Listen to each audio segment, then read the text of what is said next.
Hey up, who's that with no Rabatti then? No, it's not Compo, it's me Mickens again. Yeah, back again with another mini stout special. It's a little cooler, not too cold, but it's 12 degrees here today, so it's kind of been steady and it's been dropping down into the freezing temperatures here in San Antonio, Texas. Man, I sound like a weatherman these days. So yeah, I'm starting to feel a little festive, like old governor back home in his last one. I've got my Christmas jumper on, not necessarily exactly Christmassy, but you know, you get the idea. Yeah, the old Marty is still a little on the medication. I wouldn't say he's unwell, but obviously he can't drink right now, so you get me for a third time dragging on now, but sorry about that. So here today I've got Grandma Van's Candy Cane Stout, starting to get a bit festive now. Ooh. So this is a 1 pint 6% from Epic Brewing, and I'll talk to you about the brewery in a little bit, but yeah, let's get on with this and get the pour, because I do tend to waffle a bit these days. My videos end up a bit longer than Marty's these days, but there we go. Let's just get a nice pour. Oh, sorry, I nearly forgot the very sweet. And I'm picking up that peppermint flavor. Coffee stout brewed with peppermint. Oh, this will be nice. And now, cheers to my friend Travis, who works with my good wife and has become a good friend. He does supply me with a lot of beers, so cheers Travis, I know you'll be watching this, and thank you. And he's got a bunch more for me, so these stout specials will go on a bit. I don't think I'll run out. I hope old Martin doesn't either back home, but hey, anyway, let's get on the pour. Look at that. Old-fashioned beer glass here, and this is a proper full-on pint, which is a treat, so we should really get up to the top on this one. Look at that. Champion Craigie. There we go. So I've smelt it, now I'm gonna sup it. Oh, sup that, get down your neck.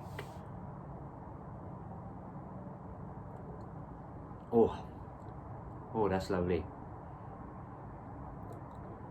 Not too sweet, bitter. Trying to pull out I'm getting hints of the peppermint. It's not overly relevant. But it's definitely there, slightly. Oh, that's a good stout. Yeah. Epic Brewing. Yeah. I'm definitely obviously picking up the coffee that's coming through, but yeah, it's good. Get a couple of glugs down there. I've just had my tea, so I'm pretty full, but I'll drink it up. So yeah, Epic Brewing. I'm gonna go to my notes a little bit and talk about this brewery. This is a new one to me.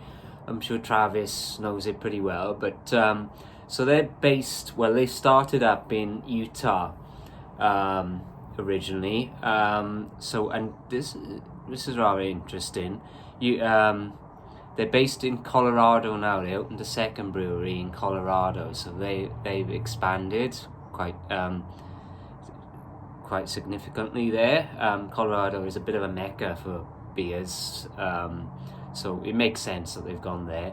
So, Epic Brewery, Utah's first brewery ever since the restriction to operate local microbrewery with high alcohol content took place in the state. Oh, that's interesting.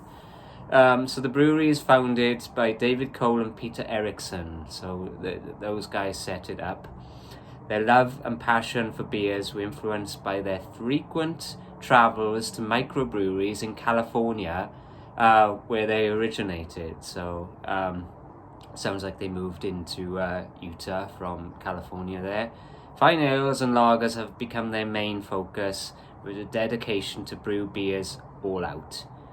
They reached immediate success in 2013. The Epic Brewery has opened its second microbrewery in Colorado, which I kind of mentioned to you previously. So yeah, that's pretty cool. A new one for me. I haven't had any of their beers before. Actually, I don't know any of their other beers, so I'll have to look that up, and I might actually, in the notes to this video, is list a few other beers for them to for you guys to check out if you get the chance. So yeah, that's kind of cool. So let's up on this a little bit more. Now, a few of my friends go out to Colorado once a year. They do a bit of the old snowboarding, you know, the extreme sports and that. I've done some snowboarding myself, but on a dry ski slope in Aberystwyth. But yeah, they go every year, so I'll have to see where they actually go and whether they go out near Epic Brewing, the location there in Colorado. And hopefully one of these days I'll get a chance to go to Colorado myself and check out some of these breweries, because there's quite a few out there.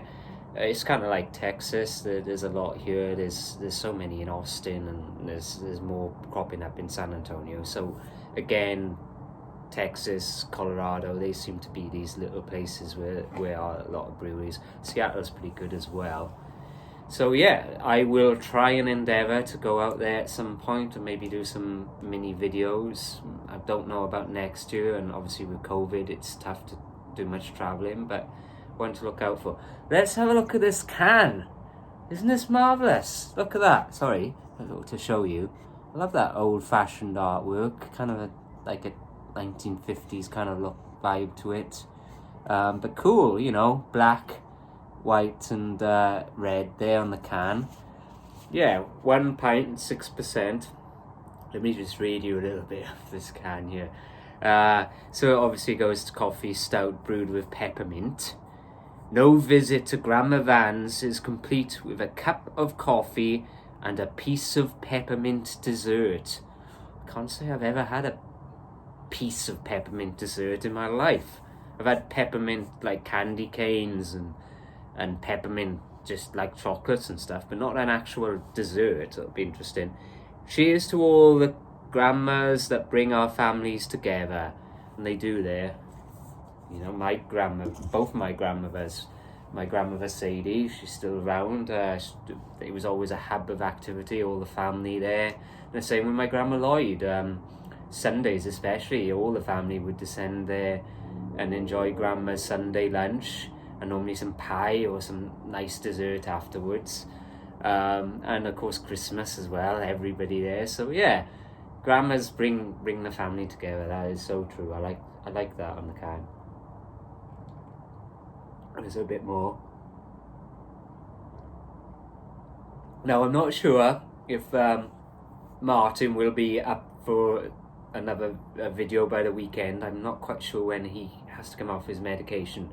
So I'm knocking these out. You normally get one every couple of days, and you normally get a photo obviously of the can in between. So possibly you may get another one before you see the old governor back in town, the ref himself. So I know you're missing him and probably getting sick of me going on a bit these days, but there we go. That's life. Oh yeah. That's most of that. Now I've half a pint left. I'm getting quick these days. I'm catching you up, Martin. So I'll probably start thinking about rating this, keeping this a little bit shorter tonight. I am going to give this, again, I'm going to have to give it another 8. It's wonderful. And thanks again to you, Travis, for picking this up for me. And I do have another one from him, a very Christmassy special one for our Christmas special. Hopefully drop in next week. Looking forward to that. Oh, festive. I'm starting to get into the spirit. I need a few lights behind me, really. I still don't have a D that quite matches Marty's there, but I do have my own little Christmassy one. I'll have to get one for the new year. So yeah, it's a steady 8 on Grandma Van's Candy Cane Stout. If you get a chance, try and find this. And I will leave it at that. And I will see you all next time. Hey up me ducks, ta-ta me ducks.